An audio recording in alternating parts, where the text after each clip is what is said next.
Hi guys, I want to talk to you today about strategic writing and exactly what strategic writing is. My dog is chewing on a bone in the background, so apologies if you can hear that. Strategic writing is any writing that has a goal. So it's, as you can imagine, there are lots of types of writing that fit that definition. Technically, a cover letter that you write for a job application would be considered strategic writing because you have the goal of obtaining the job or landing an interview for the job. Emails that you write to your friend with the goal of getting them to agree to go to dinner with you or to go out with you on the weekend would be strategic. But what I teach when I teach strategic writing ends up being a lot of marketing or communication-based strategic writing. So it's a lot of website writing, writing newsletters for companies, either internal ones that are written to their own employees or external that go out to the world at large, talking about what the organization is doing. Things like brochures, let's see, emails that companies send out, anything where you think strategically, you think thoughtfully about what you want to communicate, who you want to communicate it to, and then as you write or as you plan what you're going to write, you keep in mind how the writing that you do will help you reach that goal, and you try to keep that goal in mind throughout the entire writing process. So it's a lot like if you've ever taken speech communication, it's a lot like that, in that the goal of the speech, the goal of the writing, and your audience are intrinsically considered throughout the entire process. So it should even be, the goal and the audience should be really thought through even when you put together the exact focus of the piece, the way it's going to be approached. And the more you can incorporate your goals into the entire process, usually the more successful it is. So I'm going to share my screen here with you so you can see a little presentation that I've put together. And as usual, I'm a little slow on share screen, so this is going to take me a second. Okay, so just going to cover some basics on strategic writing. So as I said before, it's goal-oriented writing, it's purposeful, and we're really thinking about what we want to accomplish. So a lot of the strategic writing that I do is writing for medical organizations, so a lot of work for hospitals, and I do what would probably be considered business-to-business writing. So I write information that comes from hospitals and goes out to other hospitals, and I'll write a lot about really detailed, technical, specific procedures, advertising to other medical professionals who are maybe not as specialized, to let them know, hey, when you need to refer a patient for this highly specialized procedure, you can come here. So I will keep in mind that I'm writing to physicians, that they want to know really detailed medical information, that I need to put in references. So I think about my audience the entire time I'm writing, as I focus the piece, as I do my interviews that I need for the piece. So the goal is the driving force of all the work you do, pre-writing, writing, revision. Okay, you really want to know your audience, and if you've taken strategic communication, if you've taken a speech class, you know these terms, but you want to think about the demographics and the psychographics. Demographics are things like age, geography, where these people live. People in Seattle, where I'm from, are going to be different than people in the Midwest, different than people in New York, different than people in Texas, where I used to live. People in Seattle are much less interested in barbecue, much less interested in football, although we are getting more interested now that the Seahawks are doing well. Race and ethnicity can make a big difference, depending on the topics that you're talking about. Age can certainly make a difference. If you're writing to kindergartners, or something that you want to appeal to kindergartners, it's going to be very different than if you're writing to 40-year-olds. And psychographic characteristics are things like, what do people like? What do they not like? Are they mostly introverts, mostly extroverts? If you're writing anything right now as the people are quarantined for the coronavirus, you certainly want to think about most people have a level of anxiety, and that would come into play for a lot of writing that people are doing. Are people that you're writing to of a certain political persuasion? Are they religious? Does that make a difference in how you approach your goal? What kind of hobbies do people have? Any type of personality traits, psychological traits that could influence how you approach your audience are things you want to think about and do some research on before you start your piece. I have some general tips that I like to share for good strategic writing. In general, strategic writing is going to be fairly stripped down. You don't want to use a lot of adjectives. You don't want to do a lot of extra flowery language. You want it to be pretty simple, easy to read, very approachable, so that you can get your reader to the goal. Again, goal is everything. So we want to use active voice and avoid passive voice whenever possible. If you think about academic writing or scientific writing, that tends to be very passive.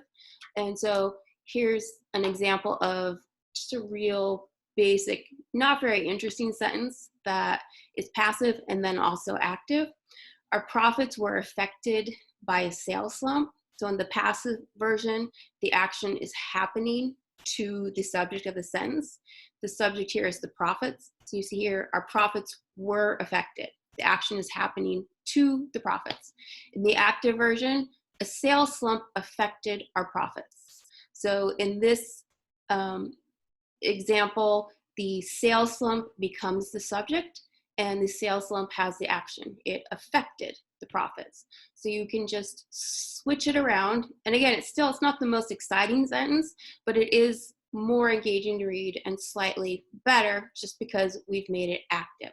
So anytime you can take a passive sentence and make it active. And I find when I work with, in the medical world, I was going to say in the medical world, but really with most of my clients, when I get revisions back from my clients, a lot of what they've done is taken active writing and make it passive, because a lot of people think that sounds more professional. So one of the things I will do when I take my pass through, and I'll tell the clients that I'm streamlining it or just making sure everything's grammatically correct. And a lot of what I will do is go back in and tweak things to reactivate the language in a lot of places, so I can gently get the language back to where it sounds active and it's easier to read. You want to be careful about not doing too much of undoing what the client wanted, but and if I find they made it really passive, I may have a conversation with them about, is this intentional? Here's what I would prefer. But that's a place to watch out for too. Is a lot of clients love passive voice because they think it sounds more professional, but it's something that to watch out for. As the writer, we want to encourage active voice, active voice. Okay, so on the next slide, I always like to challenge long words. I think this is another thing that your clients may try to push for, right? Active words can sound more professional. They might think they sound more sparked, but anytime you're doing strategic writing, you want it to be easy to get through, easy to skim, especially if it's going online. People skim. They don't thoughtfully read content. They go through it quickly. They scroll through on their phones, on their iPads, on their computers. So anytime you have a word that is unnecessarily extended, something like utilize, cut it to use. Something like prioritize, cut it to rank. So simple words when they mean the same thing as longer, more complicated words. We want to get people to the goal. We're not trying to write Moby Dick or Shakespeare. We're trying to get people to our goal. Okay. Along those same lines, most of the strategic writing, the different forms that I teach, I will encourage people to challenge long sentences. So I never sit down and count out the actual words or in the length of my sentences, but I encourage you to keep your sentences to about 25 words or fewer. You may even, if you need some long sentences, sometimes you do to explain a point, I might balance it out with a really quick sentence of like 2 or 3 words right after it, just to give some balance. So you might think about averaging about 25 word sentences in the whole piece. So this is a guiding rule. Like all of the rules that I teach about writing, they are made to be broken.